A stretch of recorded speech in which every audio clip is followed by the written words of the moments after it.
बिस्मिल्लाहिर्रहमानिर्रहीम अस्सलाम वालेकुम। आप सबका क्या हाल है? मैं उम्मीद करता हूँ कि आप सब खैरियत से होंगे। आज की वीडियो एहसास कफ़ालत बेनज़ीर इनकम सपोर्ट प्रोग्राम के हवाले से है। तो काफ़ी ख़वातीन ऐसी हैं जिनका डेटा जो है वो नाअहल हो गया है, लेकिन ज़्यादातर ख़वातीन अभी तक जांच पड़ताल में हैं। तकरीबन उनको किसी ख़वातीन को साल हो गया और 6 महीने, लेकिन अभी तक जब वो जाती है अपना स्टेटस चेक करवाने तो इसमें आता है कि आप की जांच पड़ताल हो रही है।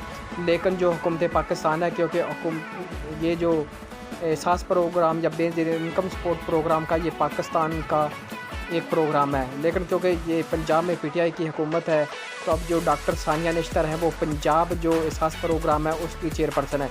तो उन्होंने ये ऐलान किया है कि जो जांच पड़ताल जिनका आ रहा है ख़वातीन, उनको जल्द ही उनके अकाउंट में पैसे भेज दिए जाएंगे और वो ख़वातीन को सिर्फ पहल किया जाएगा वो जो वाकई हक़दार होंगी।